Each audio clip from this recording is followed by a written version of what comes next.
You're listening to the Hill Brothers Podcast. What's going on, Tar Heel Nation? My name is Nathan. That is Alan, and we are your Hill Brothers. And welcome into episode 12 of the Hill Brothers Podcast. Alan, how are you doing this evening? Oh, man, I'm doing great. Super excited for what we're about to get into. Man, I can't wait. Yeah, The we are not basketball the team star. is still terrible. Yeah. The football team kicks off on a Monday night. Yeah. We're living in a simulation, bro. Yeah, and we are not the stars of this here show today. Today we have a special No, not guest at that's all. going to be joining us today. A guy that we have done a video with once before.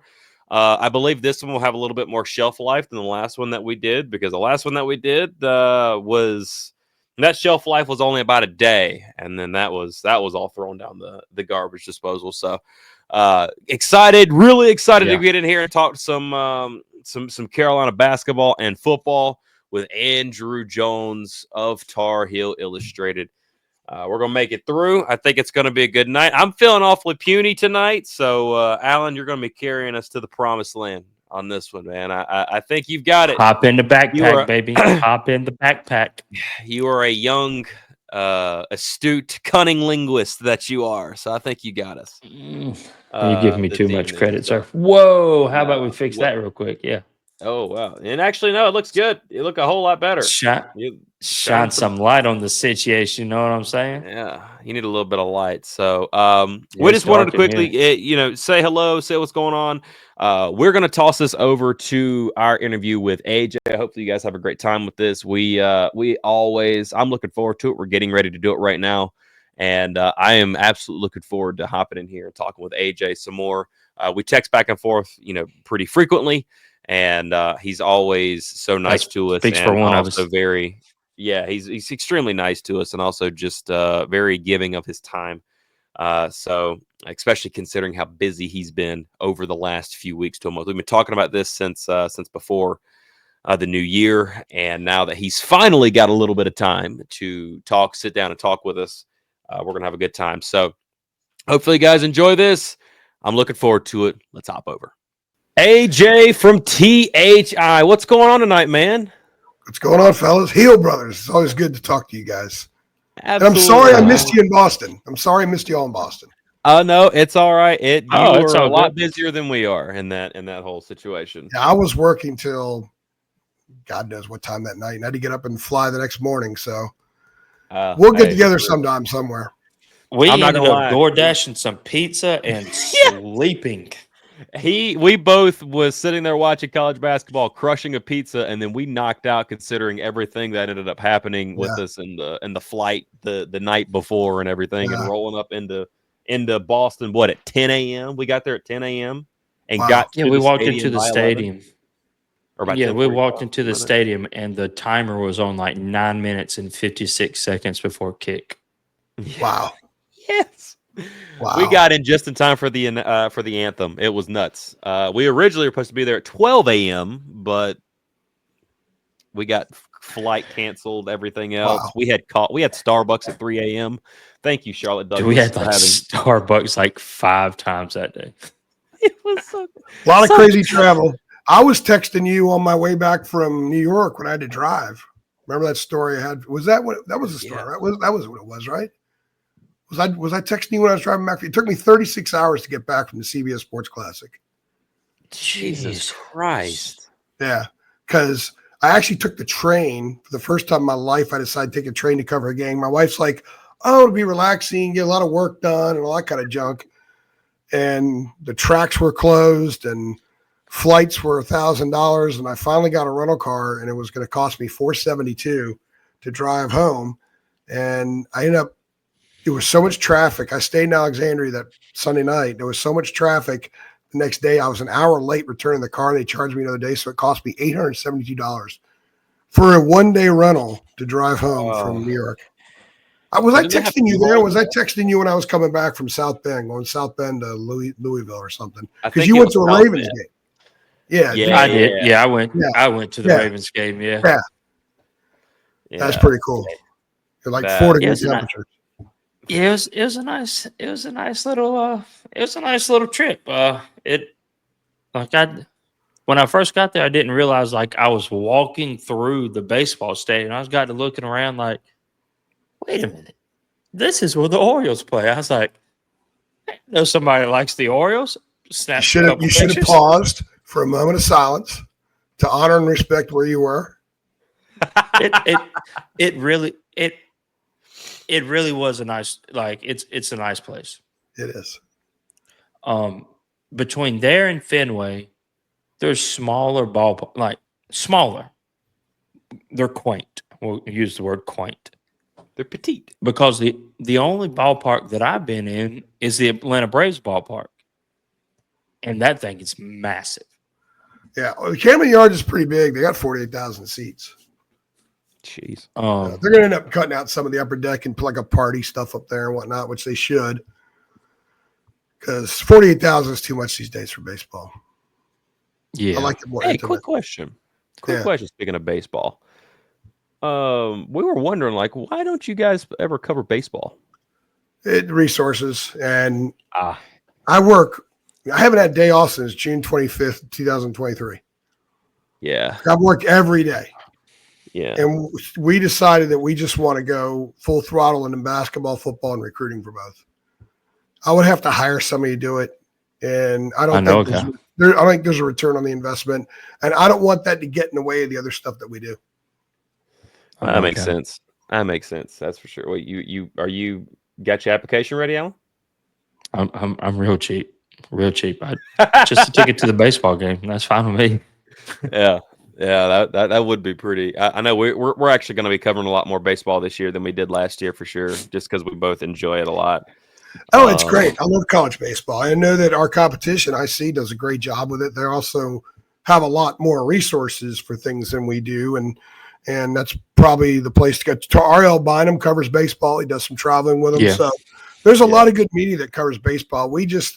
I made a decision a long time ago that we want to be as good as we can be with football, basketball, and recruiting. And some of us, like I do a little bit of everything. I have to help out with recruiting stuff. And if my focus is on baseball, I'm not going to have time for the other stuff. Plus, I've got to be a human being. You know, I only work about 40, 45 hours a week in the off season. So that's my scale back time. If I add baseball to it, then I'd never have any time off. Yeah. My wife said so long time ago. And we've been talking about getting together since before the new year, and here we are. It's January the 23rd. Yeah, and it won't happen till after basketball and spring football, probably. Yeah, like there's just no time.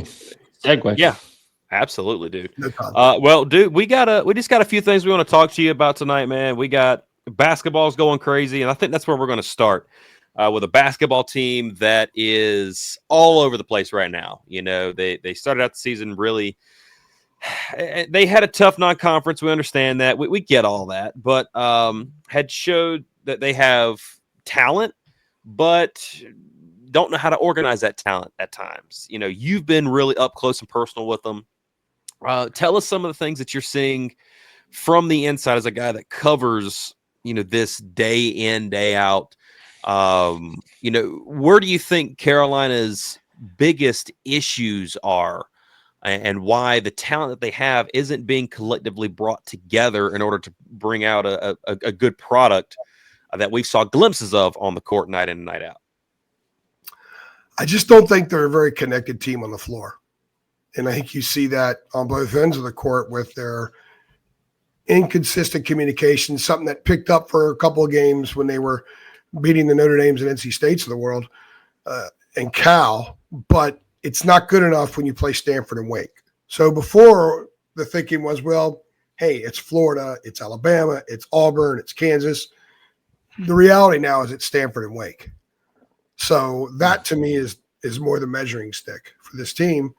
And they don't make enough plays to win these games because I don't think there's great connection on either end. Offensively, even when they have high assist games, it's really good players making plays. They look fractured offensively. My biggest takeaway when they were in Maui was that they were not very good offensively, and it didn't matter to me how many points they scored They were scoring a lot of points, but they were not a pretty team. They were not a fluid, connected team. And at some point, you figure that's going to slow. Well, they're averaging 72 points a game since they went into ACC play with at Louisville. That would put them number 250 in the country. They're not scoring a lot. Their efficiency is not great. They don't shoot well. They get open shots, but they either rush them or they take too long or they just miss them. There just seems to be a lack of synergy out there for 32 minutes a game. 8 minutes a game, they look really good. And you see the talent take over. But sometimes, and this is from conversations with other members of the media, sometimes when they shoot the ball, it's almost like they expect to miss. There are some guys right now when they shoot, it looks like they don't expect it to go in. And I think that psyche sort of exemplifies a lot of things that they're doing. And you look at how they don't close games well. They don't know how. The three that they've won, UCLA kind of went away from Bilodeau, which didn't make any sense. Burton misses a layup, and Jay Wash gets a block shot at State. Otherwise, they don't win those close games. And the other ones, they're losing when they give up big runs. And I told you guys earlier, I made that piece, my research piece about crunch time. I made it free. Every Carolina fan should read that because I break down the 6 games that they gave up big runs late to lose, and then I add the composite of those. And it's shocking how bad they are at crunch time. I mean, they're getting thoroughly dominated, and it's not because the other teams are so much better. I just don't think this team has the right connection to handle those moments. They don't rise up together. Ian may rise up in stretches. RJ may rise up in stretches. Jay Wash may rise up in stretches, but you don't see enough collective rise up at the same time. And that goes back to not being super, super connected. And the other night, standing outside the locker room at Wake Forest, Drake Powell offered on his own that there's a lack of trust. So I followed up a question to make sure, to qualify what he said. And he said there's not enough trust. So I brought that up to Elliot Cadeau, and he nodded, agreed. So here we are, January 23rd, and we've got 2 starters saying that there needs to be more trust. So I think that validates what I see as a team that's not very well connected. Yeah, and just to go along with that, just watching the basketball game in general, I've seen players, pound the ball into the floor and drive, and there'd be a Cadeau or a Trimble or an RJ, sometimes a Jackson on the wing or in the corner alone. They look at him and just keep going on about their own business. Never even pass him. Never pass up the ball like he's wide open. It's better than what you're doing. But I don't know, man. It hurts as a fan to hear what you're telling me, especially with the lack of trust. Is there anything the coaching staff could do to be like, hey, guys, y'all got to work together? It's a team sport. It's not an individual sport. It's kind of like take Cadeau, for example, against Wake Forest. The first 11 minutes of that game, he had 11 points. He finished with 14. It's like, okay, I had my turn. Now you go take a turn. But everything that Elliot Cadeau was doing there for a while was working. But then they just go it's your turn, RJ. It's your turn, Seth. It's your turn, Ian. Y'all score. Yeah. Right. Yeah, that's what I saw in Maui, and that's what we saw for a while. I think they went away from it some. To Hubert's credit, I know he's getting pounded by most fans or a lot of fans, but he did recognize that, and he did mandate better communication on defense. And for Jalen Washington, son, you got to help out. You got to be a great help defender. Being a great defender just doesn't mean when your guy has the ball. Great defenders are great when their guy doesn't have the ball. You need to help out. And so Jay Wash's defensive presence has improved since then. And he said, hey, I can't make a play if I'm not there. You got to move your body to get there. So sometimes it's very elementary, but the elementary things too often are missing with this team. Offensively, I think they've been running more plays. They run a lot of plays for RJ. They need to start running some plays for Ian. and you got to unlock Ian. It's 13 points in the last 2 games. He's 4 for 19 from the floor. He's 1 for 12 from 3. And he's become a jump shooter. He didn't attempt a free throw the other night. He wasn't playing his ball. He gets that one dunk in transition. He stands over the guy screaming at him. Cam Hildreth is racing up the court the other way for an open shot. Mm-hmm. So you've got to get Ian involved. He's their best scorer. He's got to be a producer for them to be able to beat the Wake Forests and Stanfords of the world. If he and RJ can get going at the same time, then they're a pretty good team and they can beat a lot of people. Then I think it'll help the other guys get some more looks. They've tried to get more post stuff going. They've tried to screen down and pop out a little bit more. They've tried some things. They even ran horns the other day like 4 or 5 times. But guys have got to make shots. Guys have got to stay with it. If you're going to set a screen, Jalen Washington, stop getting called for screen fouls, illegal screens. He doesn't set a solid screen, doesn't like the contact. So they do a lot of little – if they were a football team, they would have a lot of false starts. They would have the ineligible receiver downfield. Everything looks great. The lineman's over here, the pass plays over here, but the flag's thrown anyway. They do a lot of little things to foul up what could be something much nicer and more effective. And it throws them off, and I think it gets into their mind sometimes, and they play like a team – that doesn't expect to win through stretches, especially late in games. Jalen Withers hits the 3 the other night, and he gets a little happy with it and takes one 30 seconds later. Instead of swinging the ball to get a better look. Swing the ball, get a better look. They do not know how to handle those situations. And because they make enough mistakes, they end up in it. Like they never should have been in a game. Wake was awful the other night. Wake kicked up the score and said, just put us away, and Carolina didn't do it. Stanford did the same thing. Carolina had no business being in position for Stanford to close them out 11-5 and get a win. Same thing in Winston-Salem, but they don't make enough plays. They make too many little mistakes throughout the course of the game that they end up in those situations, and they don't have the chutzpah to close teams out.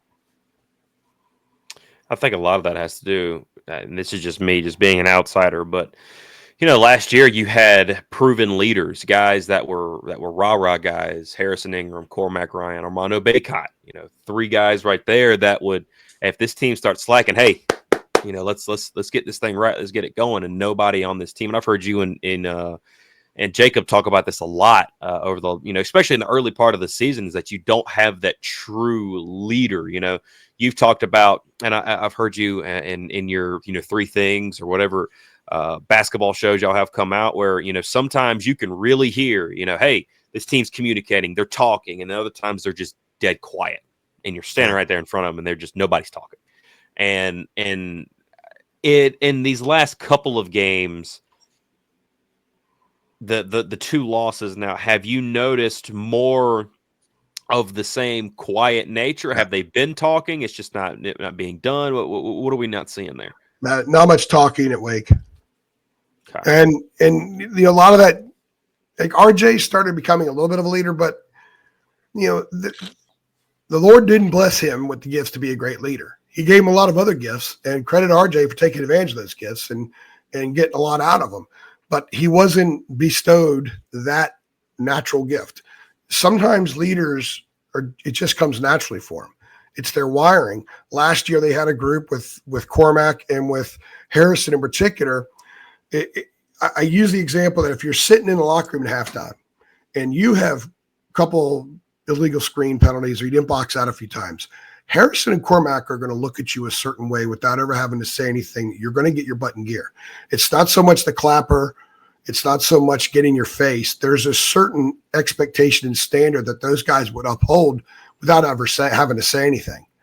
And they don't have that now. Now, the standard is there, but it's Hubert's job maybe to be the leader. And I don't know if, as a coach, that's his strength. I think Hubert's strength might be more in between games, dealing with kids that are struggling and getting them and uplifting them and getting them grounded that there are other things in the world than just your shot not going through right now. And sometimes relieving that pressure can bring the shot back quicker.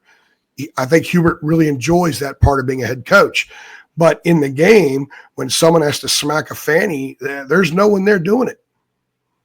They don't have anybody on the roster to do that. And the guys you would think that might be able to, I think Seth Trimble has some of that in him, But ever since the concussion, he's not been the same player. He's not in position now as a guy coming off the bench who may or may not score to be that leader, to be that fanny smacker. So they're missing that. And it's not just the production of what Cormac and Art, because Harrison and Cormac didn't always put up big numbers, but they were big leaders. And what they did, and Armando was sort of the enforcer. Those guys would speak their piece. Armando's the guy that comes in behind them and says, yeah, what they said. So you had that three-headed monster that no one was going to screw with. They don't have one head right now.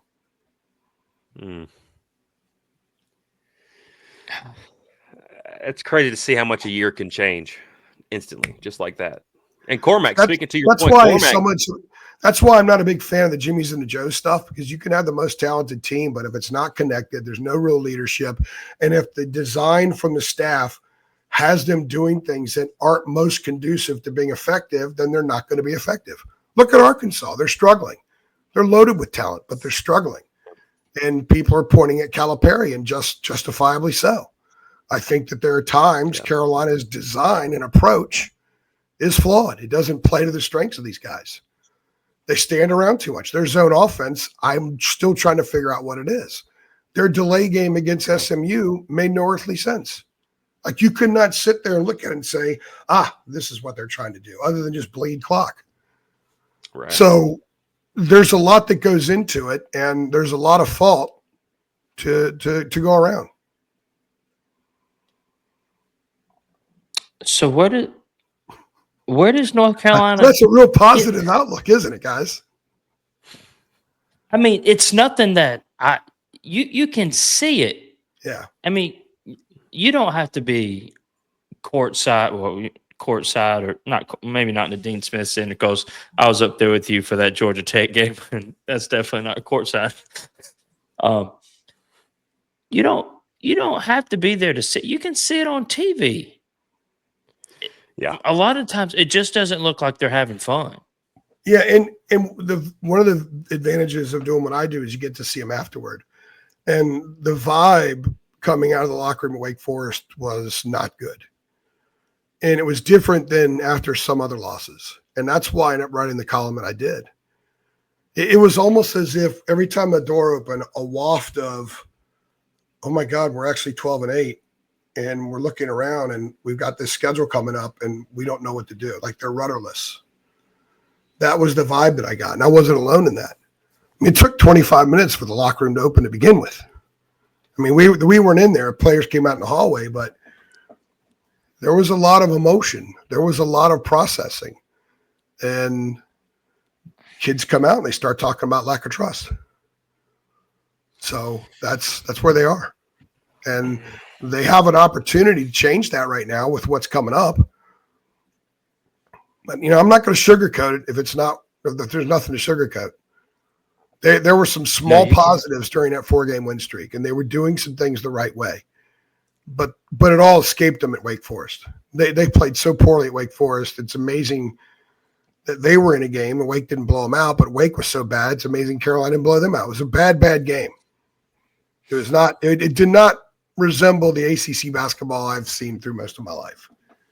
But someone had to win, and Wake won because Carolina didn't take care of business again. And Carolina is now staring down the barrel of yet again, and you've said this multiple times in your basketball shows and your three things that since 2019 and the Luke May, his last year and everything, we was talking about this right before we got on. Carolina on Selection Sunday is going to be sitting there if they're even in the conversation. Now that's a big if in and of itself. Even if they are in the conversation, they're sitting there squeaking by on Selection Sunday to see whether or not they make it. And the only year that they didn't have to do that was last year. And now Carolina's staring right down the barrel once again, potentially not hitting the tournament and getting in there. If you're a recruit and you're looking at Carolina now, potentially once again not making the tournament, what are you saying? It's still Carolina. And they're going to get kids. I think the class they have for 2025, that's a Carolina class. Now, what does 26 look like? What kind of confidence is there in the future of the program? That depends on what happens this spring, although I don't anticipate anything will happen. However, they haven't hit the toughest part of the league schedule yet, and they're about to. They're about to go to Pitt, which will be a defensive nightmare for them to guard them. They got to go to Duke. Duke, I think Duke's best team in the country. Then they come home and play Pitt. Then they go to Clemson, and somebody joked the other day that Ian Shufflin already has 17 rebounds in that game. He does. And then they go to Syracuse, which is a sneaky game because who's going to guard J.J. Starling and Eddie Lampkin? Starling and went Chris off again. Bell, I mean, they're not very good, but Stanford's not very good. And they still have to go to Florida State, and they still host Duke. You're looking at possibly 5 to 6 more losses, which puts you at 13 to 14 before you go to Charlotte. They're going to have to win games that right now nobody would project them to win.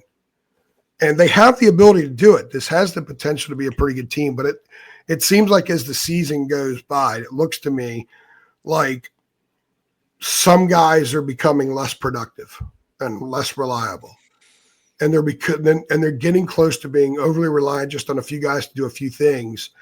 And like if Ian doesn't have a big night, he had 6 against Stanford, 7 against Wake, they lose both games by a point. Like they need him to score. And they need RJ to be pretty good. And to Elliott's defense the other night, he had 13 assists. So if Elliott can just be the assist guy, RJ and Ian can get good looks, and Ian's got to drive because that's his game. And then you can get stuff from other guys, get Trimble unlocked a little bit, get him in transition and to go straight up and dunk instead of this 5 times. Then they could beat a lot of these teams. They can beat a lot of teams. Yeah. But they've got to pull themselves out of something that was revealed the other night after the game that I think is very difficult to pull out of in late January. You don't see it happen very often. I just got one more thing. 2 years ago, 3 years ago, they left Wake Forest, and people thought this team's done. But Dawson Garcia did him a favor the next day and left. And that relieved a lot of tension in that room. That freed up Brady Manick for 35 minutes a game, and the team changed. I don't see that happening right now. There's no scenario where suddenly addition by subtraction makes them a better team, like what happened there. Brady Manick, I love that Brady guy. was a fire Jesus guy. Christ. Brady was a fire guy. Brady was a kick over the water cooler guy. They don't have anybody like that. Yeah. And that Joker could shoot. Oh my goodness. Yep. That bang bang my mother story. Holy cow. I didn't hear what you said that. Jesus. They don't have that right now. No, they don't. Unless Kate Tyson all of a sudden just shows a different side that he's never shown anybody on, at least in the ACC this year. Alan, you said you had one more question for. Yeah, one more. And this is an RJ question. Is RJ playing that badly, or is the fan base just jaded from the performance he had last season? Because everybody's like, oh, RJ's having a down year, RJ's having a down year. But RJ was literally pretty much unstoppable last year just because he had Armando that demanded respect down low.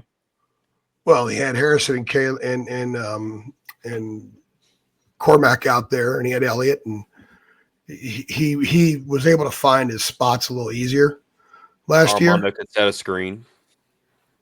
Armando was a great screener, fantastic screener. His thumb's wrapped. His right thumb has been wrapped for about a month. I asked Hubert on the ACC conference call earlier this week, Monday, about it. He's, I haven't even talked to him about it. I mean, it's stuff like that makes you wonder. I don't understand why coaches aren't transparent, because when they aren't, they look silly sometimes. And that was a very silly comment. And RJ doesn't really want to talk about too much, but it has to be affecting him some. But up until about a week ago, his numbers inside the arc were better than a year ago.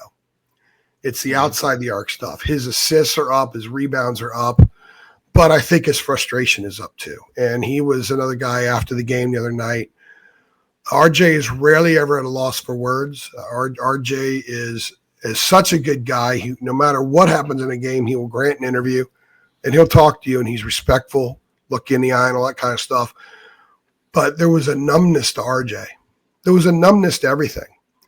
And I think frustration is there. To his credit, he's not showing terrible, unhinged body language like some guys would in his situation. And we've seen guys do it in the past.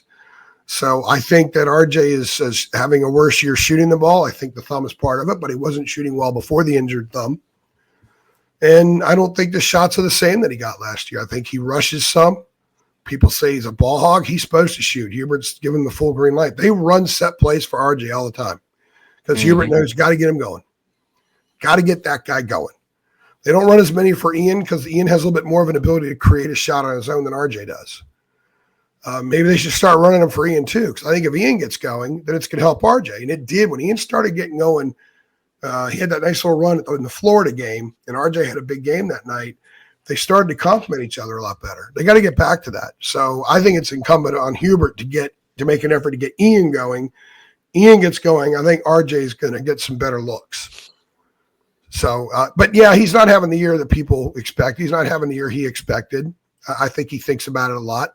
I could see it on his face after games when we talk to him. And no one wants to win more than him. But sometimes when you're inside the bubble like that, there's some things that maybe are either difficult for you to articulate, or they're so insulated that they're just in sort of a get to the next game mode that they don't always reveal what people want them to reveal. Because they don't have the same emotional investment, because it's actually them doing it. The fan at home screams at the TV set and wants to know why RJ took that shot. Well, RJ's not taking the shot to be a ball hog. He's taking the shot to try to win. And his head coach has said, you need to shoot. We need you being highly productive. You need to be the guy you were a year ago for us to have chances to win. He knows that, because quite frankly, an off-balance shot by RJ is better than a shot by a lot of other guys. That's what they've been told, and I think that when he starts getting rolling, if he does, that'll prove itself out. But he needs Ian. He needs Ian so much, and they need Ian. They need Ian to be that guy, because he is the best scorer on the team. He's an NBA level scorer, the only one they have on the team. RJ could play in the league, I don't know, but Ian absolutely will play in the league. So they need to get him going. They need to find ways to get him good looks so he could get in a groove, because when he pours it on, he pours it on. Yeah, he absolutely does, man. We saw it last year. You know, RJ was the guy that he was because the floor was spaced. You had bigger bodies, guys that knew how to screen, guys that could also score. You had to straight up guard Harrison Ingram. You had, even though Cormac was spotty at times, and we understand that, you had to guard that guy. Somebody had to guard Armando Bacot down there in the paint. I mean, you had a full roster there, and the attention couldn't all be solely on RJ. And then this year it is, because where's the offense coming from? Well, more than likely that guy. Until Ian got going, and it took him a little while to get going, and RJ couldn't get off to the hot start that he had gotten off to last year, because everybody keyed in on him. And this team didn't know what the heck it was going to be offensively, and I think it still doesn't. You have talked about it multiple times. You and Jacob both have, and I've said it too. It's a lot of the beginning of the season was dribble, panic. That's the way it was, and there's still times that it's that way. And it seems to me when Carolina is on a run and they're playing their best basketball, they're moving on offense, but let them miss a couple of shots, then it goes straight back to dribble, panic, until eventually they can just maybe get out in transition, and then they'll start to change it up a little bit. And then their mojo gets going. But and they don't even fill lanes in transition now like they were earlier in the year. Their transition offense has left points on the floor lately. It goes back to the I don't want to say lack of connection, but I guess I'll say lack of connection. They're not super connected on the floor. Right. And part of it's because the roster composition is not great. And you got a 6 foot and a 6'1" and a 6'3" and a 6'4" out there. mean, they had almost a 9-minute stretch toward the end of the game at Stanford where they were 6 feet, 6'1", 6'3", 6'4", and barely 6'8". And you got a lot of guys whose strengths are playing in the same area. So it's hard to have great cohesion when, if you've got pizza over here and, squash over here, and no one wants the squash and everyone wants the pizza, and you need to have the equivalent of 4 pieces of pizza to satisfy your hunger, but there's only 8. But you could have 3 pieces of pizza or 2 pieces and eat a bunch of squash and be okay. If you get my metaphor here, I'm probably losing you on this one. Point is that everyone wants the pizza, no one wants the squash. And so the squash gets left there. They're not satisfied. They don't have enough because there's not enough pizza to go around. Does that make any sense? Absolutely. It may have been my worst analogy of all time. No, my I wife absolutely understand that. My point is that they're trying to operate from the same realm sometimes. There's a lot of that. And that's why when people said back in September, they're too short. And I kept saying, let it play out. Let's see. I'm a big let it play out. As I've always said, the people I cover, what they do on the quarter field and what they say about it going in and afterward determines what I write and say. And right now, the people who said they were too short and it wasn't going to work, they were right because it's not working the way it needs to. There's not enough pizza. I haven't had a good pizza in a while. I don't even need Whoa, the one we had in Boston was fantastic. What are you talking about? Oh, that is right. That was a few weeks ago. I'm thinking it's been so much longer than that. Good Lord, my life has been crazy ever since Boston. That was a pretty good pizza. What was that from? What was the place that we got it from, Al? I done forgot. It's some little restaurant chain in that part of the country. I don't know what it was. It's that really good though. He destroyed his. Yeah, that buffalo he chicken. He ate every single bite of his. I don't know ate how the he whole did. That was large a pie, massive son. Whole large Good pie. Lord. Yeah. Buffalo chicken. I was $100. We spent $100 on pizza in Fenway. That night, I had an omelet. An omelet delivered from IHOP. That's what I had for dinner while working. Nah, don't get me wrong. I love the breakfast now. I wanted something light and excited to get up early, and I was only going to sleep a couple hours. So I don't like eating heavy on the road anyway. I don't like it at all. So I had an omelet. Well, I will say that we got to the Boston airport, and Nathan was looking at food and such, and I'm looking at Nathan like, ain't no way, fella. I can barely breathe. I was still I did not eat all of my food pizza the night before. And this joker's over here eating pizza. ham and cheese biscuits. Pizza. 2 large build your owns from a DoorDash that was the pizza place was just down the street from us, really. It was maybe 0.3 miles, was $96.84. Wow. I'm glad it was good. Bro, I wish you'd have told me that. I feel bad that you paid for all that. Jesus Christ. Hey, and then I also DoorDashed us drinks from Circle K because the hotel didn't have it. Oh, man. It was a good time, though. And we were in Boston. We'd had a sucky morning, but we made it. Anyway, since we've absolutely, got people to pop out the daggum depression medicine and everything since talking basketball, let's talk about some fun stuff. Let's talk about some really cool things. The stuff that's been keeping AJ up all night long. UNC hockey? About Bill Belichick, huh? UNC hockey? I'll tell you this much. My experience with that. So North Carolina hockey, just played Virginia Tech hockey in Charlotte. I have decided I have retired from going to any North Carolina game inside of the Queen City. I'm done. I can't go back. Every time I go there, we lose. Every time I go there, we lose. Outside of the Duke's Mayo Classic against South Carolina, we won. And then the basketball game that we went to, the first round of 64 that they played up there. We went to that. It was a 1 seed versus a 16 seed, so that's not really hard to win that one. Was that the Jay Witt game against Wagner? Yes. Yes. Outside of that, Mayo Bowl, hockey. I'm done. I'm done going. Baseball. Baseball. Freaking A. I forgot about baseball. I'll be there again this year, though. Yeah, I'd like to go back. That was actually pretty fun. Number 6 in the country. Come on, son. Yeah. God bless. I hope baseball's good this year. But let's talk about South football, Carolina's man. not ranked North either. Carolina, our community page has been lighting up. Your guys' webpage over there, thi.com, has been going nuts. We've had a ton of transfers coming out. I think I've counted 17 transfers out for North Carolina, including the most recent one with Jacoby Criswell now. He's the most recent out that I know of. And you've had, 20 new transfers come in, commitments to the 2025 class have happened. There's been a lot going on since Bill Belichick has become the head coach of the North Carolina Tar Heels.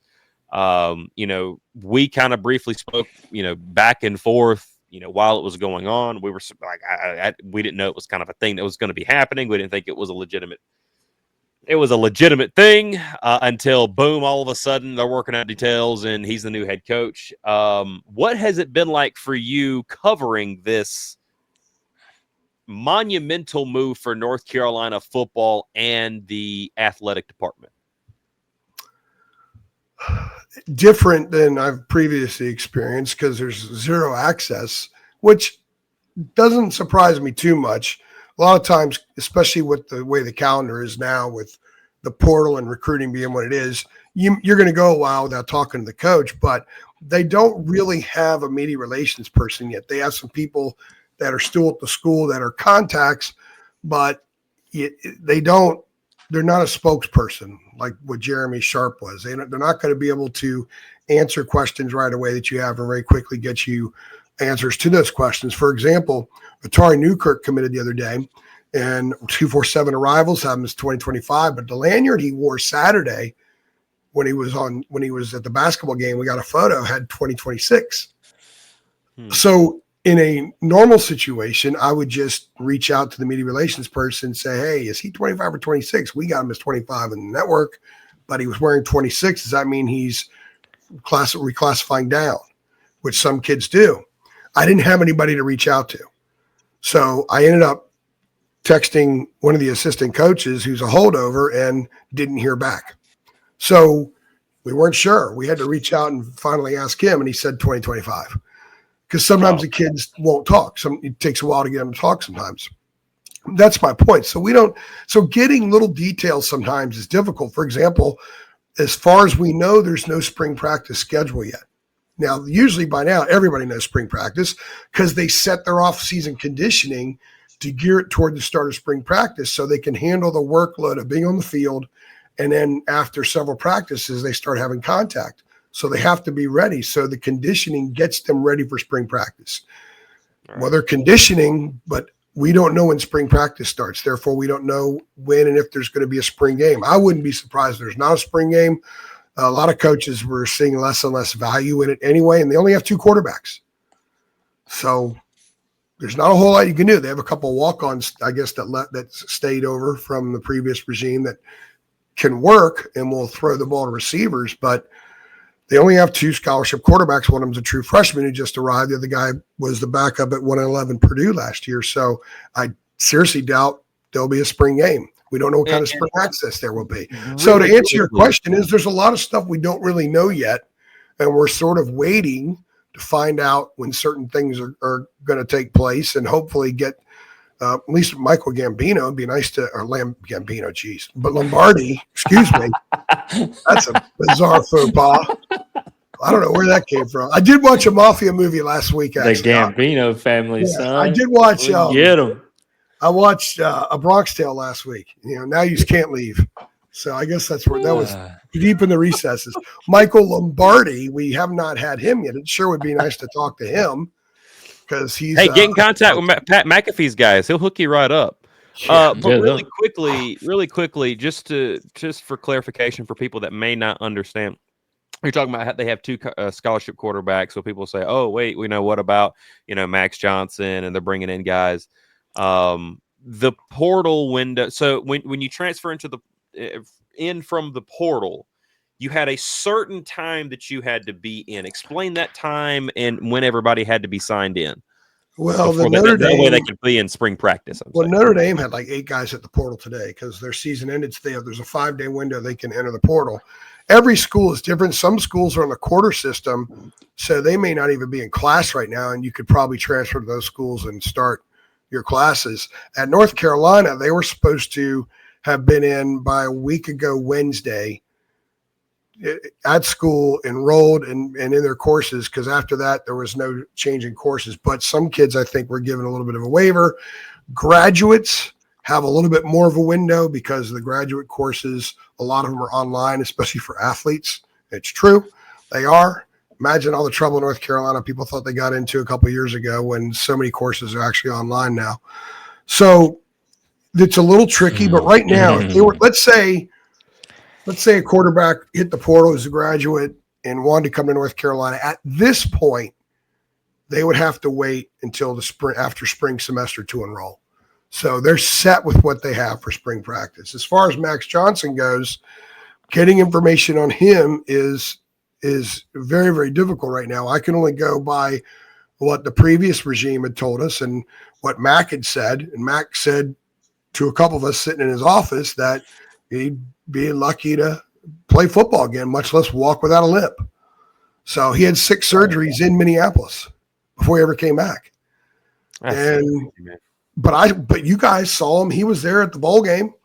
Yeah, he was throwing the ball. He had a jersey on. My understanding, he's still in school. So we don't. That's why we need Lombardi to answer some of these basic questions, so we have a better idea. So the fans have a better idea.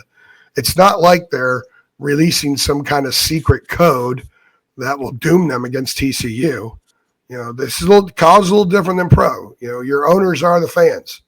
It's different than in the NFL. And they need to understand that we as the media, we're liaisons to the fans. So we need to help feed that beast because the beast is very hungry and wants information. So you got to work with us some on that. So hopefully they will do that at some point. Because I've gotten the Max Johnson question since the bowl game, since I took a couple of photos and tweeted them out. I probably get a question about him 3 out of 4 days. And I don't have an answer to give people. And I should. Yeah, it's definitely a question I think needs to be answered.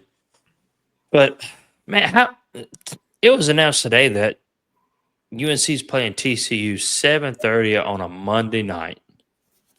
That's got to be pretty cool. I mean, it's going to be the only gig in town.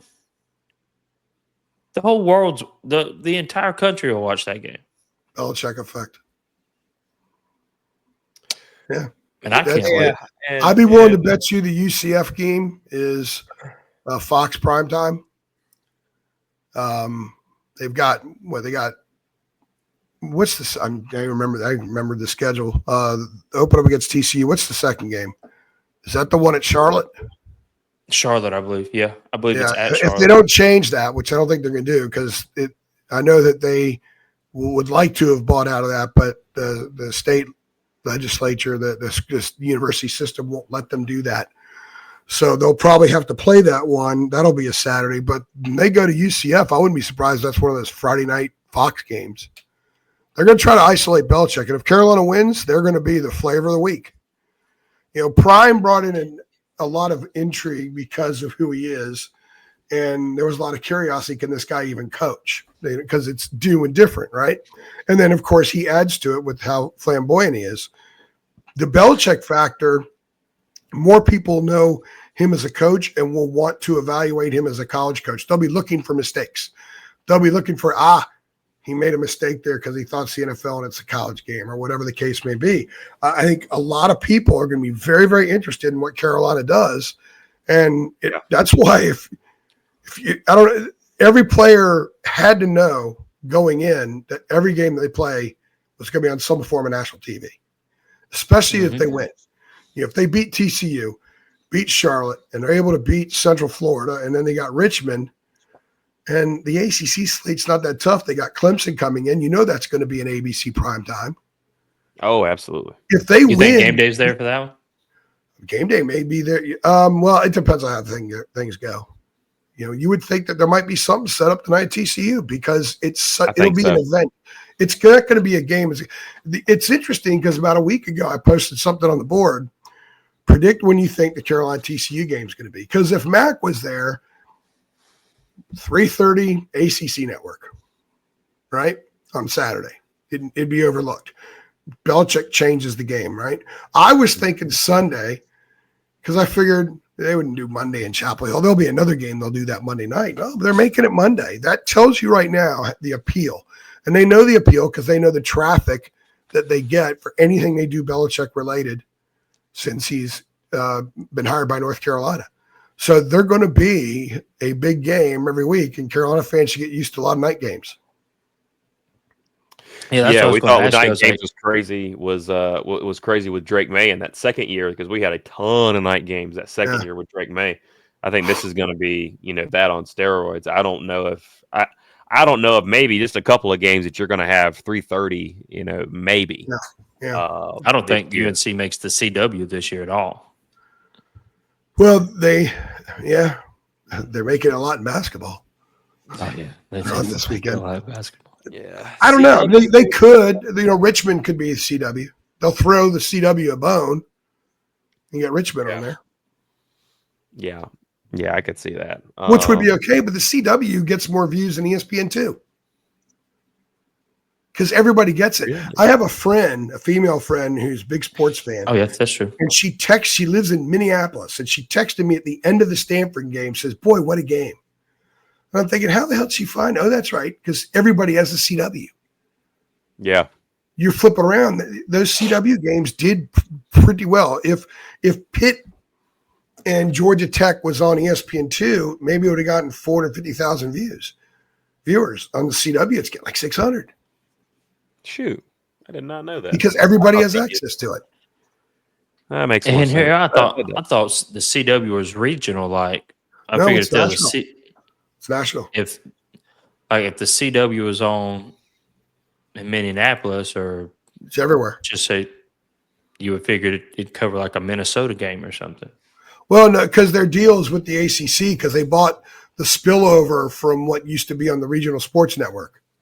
That's why you have Jaminski doing the basketball games. And they want to be a player. They want to be a player. If the ACC is able to get some leadership, we were talking leadership earlier, right? And get some tweaking done. I think the league needs to make changes anyway. They need to get rid of the conference championship game, go to a 13-game regular season, go to a 9-game conference schedule, elevate the value across the board, try to renegotiate the deal. And if you can, the CW will pay more to get more because they want to be so involved. They want to be a player. They want more stuff. That's why they went ahead and spent what they did, and they're willing to spend more because they got pretty decent ratings out of it. Yeah, Alan, also CW used to carry WWE, the SmackDowns. Yeah. I mean, they're a national brand, that's for sure. I didn't realize that they were. I thought the CW was on the way down, but so they struck the deal with the ACC. The ACC's media deal is so bad. It's so bad. Yeah, they got to get it redone, and there's got to be some things that happen to get it redone. But they need the leadership to do it, guys. They don't have it. Yeah. When you come out to actually think that it's okay to publicly say, let's just have our second and third place teams play for the title. Yeah. Which is what give the first place team Is there nobody at the ACC head office that has the ability to say to Jim Phillips, dude, don't go public with that. That's a dumb idea. Yeah. Is there nobody there that has the sway to say, no, this is a bad idea? You're going to embarrass yourself if you go public with it. It was a stupid idea. The league needs to get rid of the championship game, play a 9th conference game, play 13 games. Who's going to stop them for scheduling 13 games? College football needs more intel. Everybody needs a 13th game. If we're going to have a playoff and they're going to argue about Alabama and Miami the way they did, you need more intel. You need to mandate home and homes outside your league against power conference teams so we know who's who. And you got to go to a 13th game, and you can get more intel. They do a better job of selecting what the field should be. But for the ACC, it might be enough to open the door to do a little renegotiating. I didn't think about it in that. I didn't think about it in that aspect. Yeah, when the whole idea with the whole, let's just give the team, the top team in the conference, a bye, and let's devalue our championship and go to our second and third place. They can duke it out for the championship. The team that actually did the best, just whatever. I thought that was the most idiotic thing I've ever saw in my life, but it was. It sounds like an unserious suggestion, and when the commissioner of your conference, who is MIA at times when he's needed to be a voice out there, suddenly pops up with that idea. That just doesn't make any sense. And I like Jim Phillips. Jim Phillips is one of the nicest people you ever meet. He really is. But that's just not, I'm stunned that Brett Friedlander wrote a piece, Saturday wrote about it, and in only the way Brett can. And I think everybody should read it, but that's just not a serious suggestion. It can't be. Yeah. Can't be. Well, let me ask you about By the way, Belichick at Carolina raises the value of the league. If Florida State bounces back, the value of the league is a little bit better. If Miami can stay where it is, the value of the league is a little bit better. And then you look at basketball, some of these schools need to get better in basketball to raise the value of the league. The league has to win, and it has to have value. And North Carolina suddenly adds value to the league in football, where before it didn't add that much value. So have the right commission there who knows how to strike when the iron's hot. And not only that, dude, Bill Belichick rolling up to Carolina has already got Dabo hitting the portal pretty decently from what I can tell. Yeah. So let's talk about it. North Carolina's hit the portal big time, and they've brought in a ton of players. People are wondering, why they're, I've heard the conversation of, okay, why are they still going after and recruiting and even transfer portal more linebackers? What are they doing that for when you have two set linebackers? Talk about the depth Carolina is trying to build from what you can tell, because it looks like to me that's exactly what they're trying to do. They're trying to build depth. Yeah, they're trying to build depth, which is something Mac talked about for 6 years. They never really did. Part of it was because the position coaches did not trust the other players enough to allow that depth to be built. I think they're also going for competition in practice. They're going to open up all those jobs. They want competition. If you think you have the job sewn up, maybe you're not going to compete as hard. You need to compete. If you step on the practice field every day and there's a couple other guys that could take your job, you're going to get better. That's how Alabama was so good. That's how Georgia's so good. That's how Ohio State's so good. That's how they could bring up a guy in his third year who hasn't played much, who becomes an all-conference player because they've been competing at a high level already. At North Carolina, that hasn't been the case. There's almost been a job gets won and it stays won. They rarely ever moved guys out when they were struggling. Rarely did they messed around at safety some, but they rarely ever moved guys out. And they want to create an environment, sort of like a pro environment, where you're playing for a check. And I like that. And that speaks to some of the guys that they brought in from smaller schools. Those guys are competitive. If you look at the portal players that Mac brought in, some of the best ones came from the smaller schools. The East Tennessee State, Coastal Carolina. Some of those guys came from places like that because they're hungry and they want to compete. And guys want to be part of what Belichick is selling. They want to be coached by him. Some of the dudes they brought in may not have a vision of the NFL, but they want to be a part of this for their college experience because they want to do football after football, if you know what I mean. They want to coach. They want to be involved. They want that experience. You bring in the Bryson kid from Minnesota. One of the things that impressed me about him was he's a really good special teams player. You might have your special teams captain right there, the guy who's on every unit and also gets 30 snaps a game at safety. So Belichick puts tremendous emphasis on special teams and playing older, good players there. Too many coaches put their young players there because it's a way to get them on the field and get them some reps, but they also make mistakes. So they brought in some dudes that are going to play on special teams that are a little bit older, and they're going to understand special teams roles. And Belichick doesn't mind taking chances sometimes, but he wants to be highly efficient. So I think that's what it is. I like what they did. Some people said, how come they didn't go out and spend a ton of money? Well, how do you know they didn't spend a lot of money? Yeah. One of the overlooked things in NIL is you got to spend money to keep your guys. And they kept some pretty good players, and they had to spend money to keep them. Number two, Powerhouse didn't come over for chump change. Amen. The receiver from Minnesota Michigan State didn't come over for chump change. Thaddeus Dixon didn't come over for chump change. They're paying these guys. But there's a volume of players that they're paying, and they still have money for the spring. The spring portal will open. I believe they'll get another quarterback during that period. And they'll get an older one who will be able to step in and assimilate pretty quickly with the June OTAs. So I like what they did. I think it's all about competitiveness. I think it's all about guys who are football players.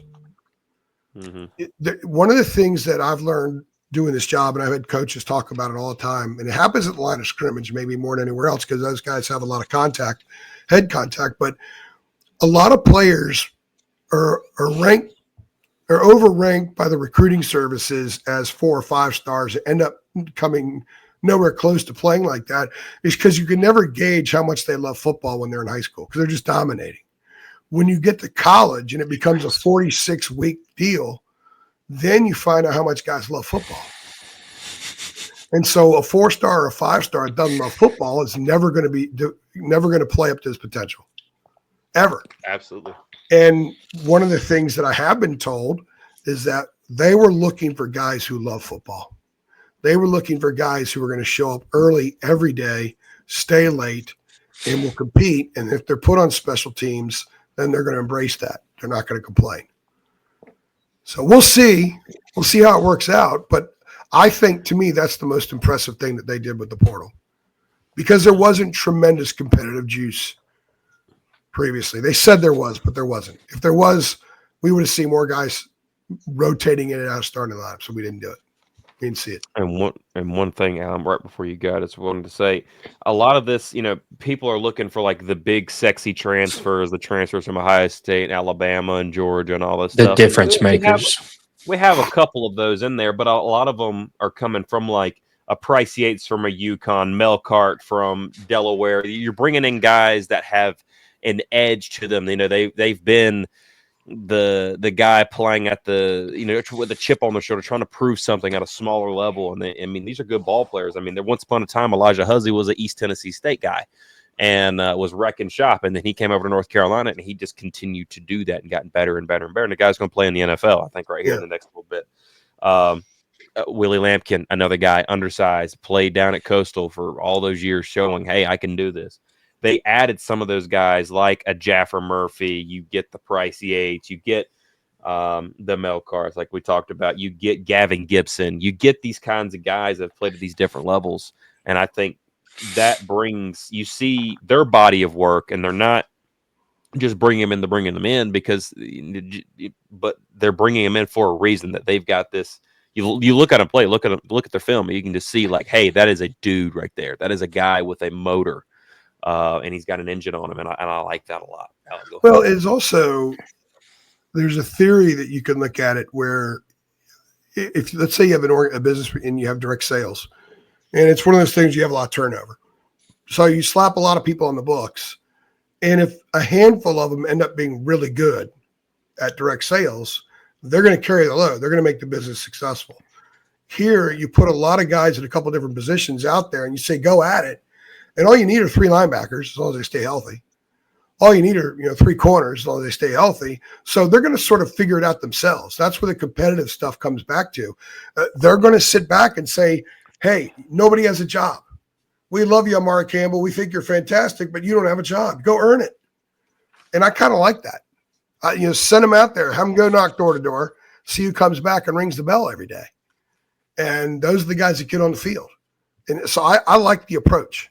And I think for a coaching staff that is and I say staff because a lot of NFL guys, Belichick is used to guys playing for their check. When I covered the Carolina Panthers, the most fascinating thing in that to me were the guys that would get called up for a few games and they were getting game checks. And they would say, man, it's all about the game check. They're playing for survival. And Belichick loves that. And he brought in a lot of guys from the middle of nowhere that end up surviving.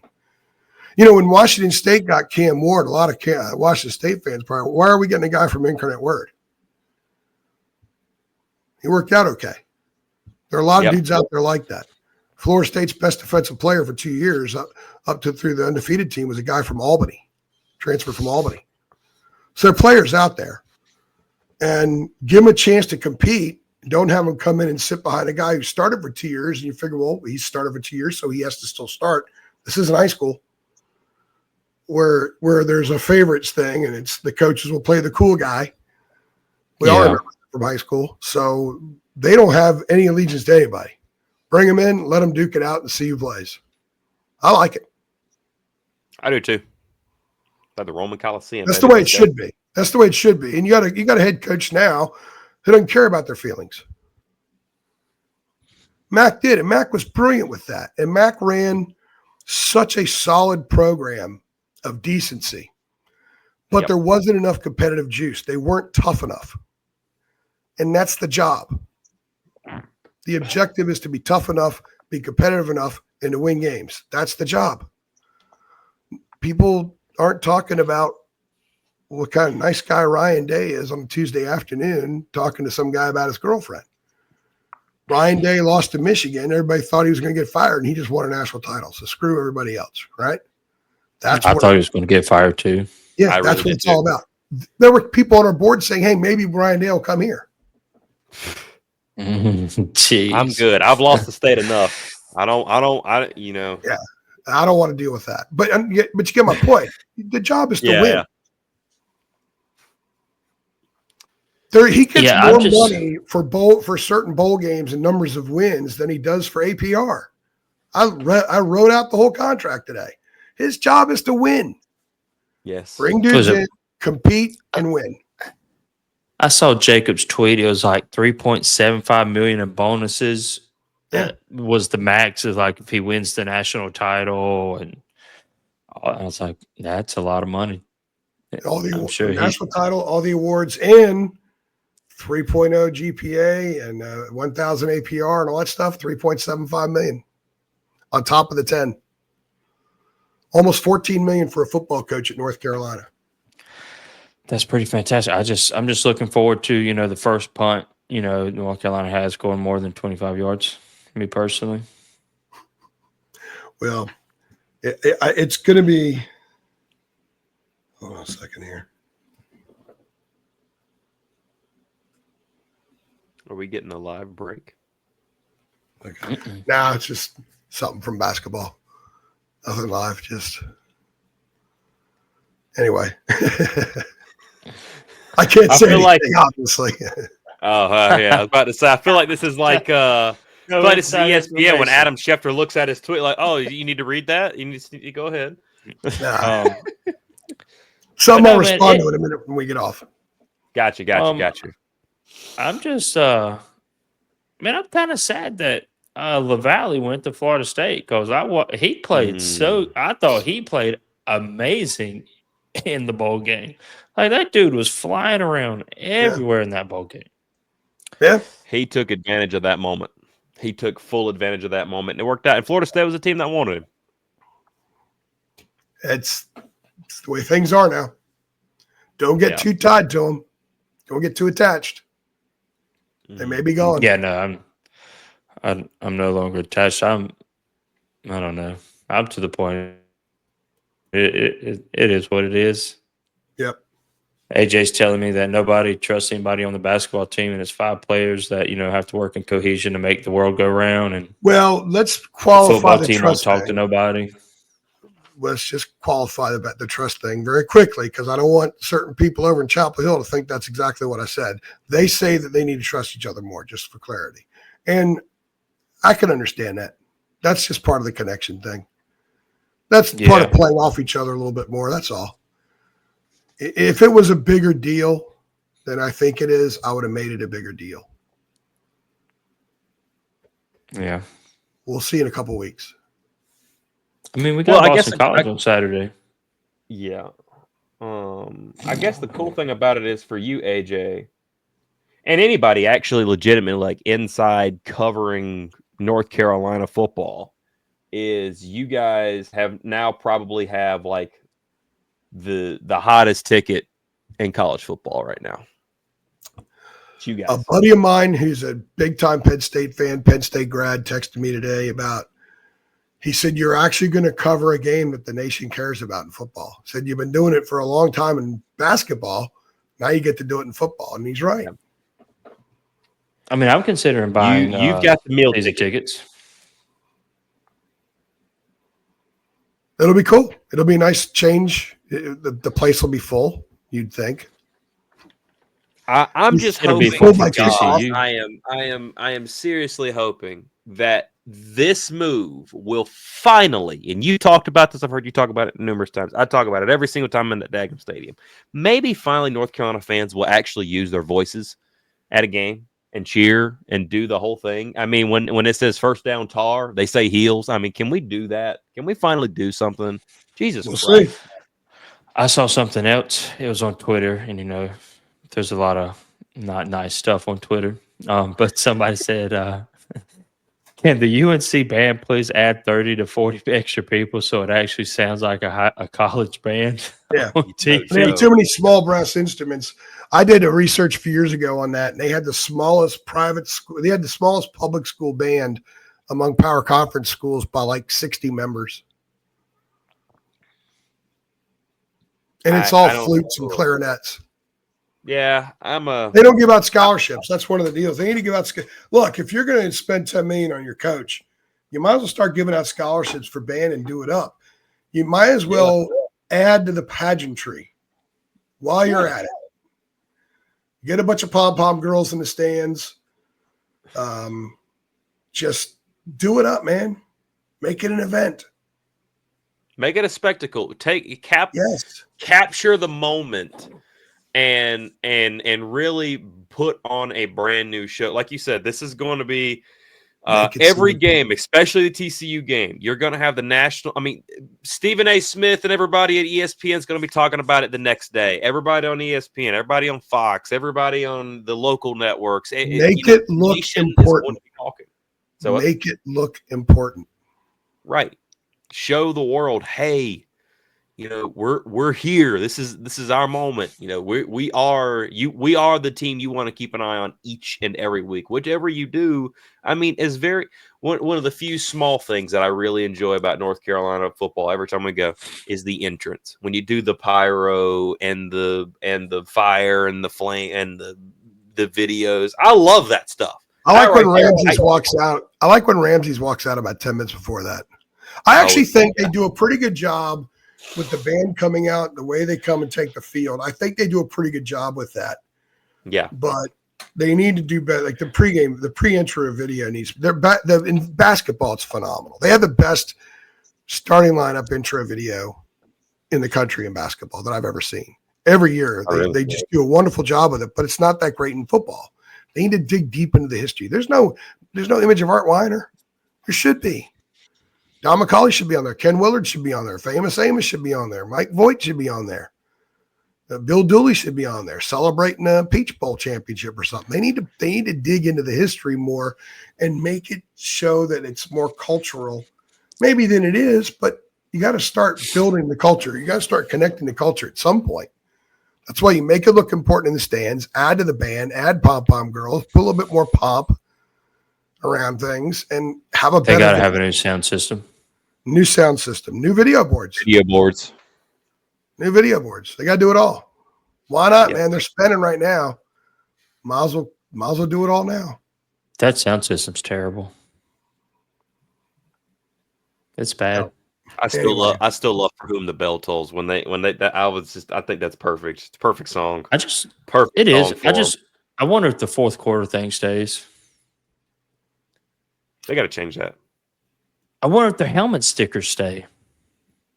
That's actually a good question. I was wondering the same thing. And where can somebody get in Bubba Cunningham's ear about these Navy jerseys? I miss them. I flipping miss them. I want them back, man. I love those things. Thing is, and I've had conversations with people over there about this. They have a natural immediately recognized brand that money can't buy. So why mess with it? That's what I keep telling When you. you roll out there in Navy, people aren't sure who you are right away. Be who you are. Don't mess That's with what it. Give me That's what I tell him. I love was it. like, I mean, this is. I mean, You it's even turn on my the TV and you see this, you know who it is. You know turn who on it the is. TV and And see when, and navy when blue, anyone you're else not tries sure who to you're looking look at. like it, when ODU and Tulane try to do it, they don't. In Ole Miss, they don't look right. Nah, they don't. No. Carolina's got something that's unique, and you might as well keep it unique. Yeah, I agree. Anyway, well, AJ, I think we're gonna call this thing a night, man. We've had absolutely a fun time out here hanging out. What you guys are doing over there? I don't know how in the world you have You a keep life me at this point informed. in time. Because you have been running crazy, you've been running rampant, basketball to football recruiting and coaching hires and portal transfer. I mean, it's been nuts for you, and I say you guys do a great job. I appreciate that. Grinding the highways and byways of America up and down the East Coast, trying to give us the best coverage possible for our North Carolina Tar Heels. Absolutely appreciate it. Right now, if you guys have a chance, be sure go over to Tar Heel Illustrated's YouTube. They're going to be right here in the description below. Click that subscribe button because they are on the race right now to 20,000, right? Is that 20,000? 20,000 subscribers, yeah. Boom. And you're trying to get there before like February 15th. We're going to do March 1st, and we're giving away anybody that signs up, we're going to give 2 people 2 free years of THI. We're also doing Facebook page 12,000. We're doing something similar, and for Twitter, we're doing 40,000. So we're at 35. We want to get to 40 by March 1st. So Jacob decided to say, let's just go for broke, man. Well, there you go. Be sure and go subscribe to them on YouTube, follow them on Facebook, and also on Twitter. And 3 entries, and help them get to those numbers as well. And I got to give props to Chelsea Simple. Bryant Bach has been doing great. I gave Bryant the promotion 2 months ago. He's been doing phenomenal with it. And Kevin Roy, our photographer who has cancer, haven't been able to shoot, but he's been doing a ton of stuff behind the scenes. And without those guys, it wouldn't work. So I am forever indebted to them.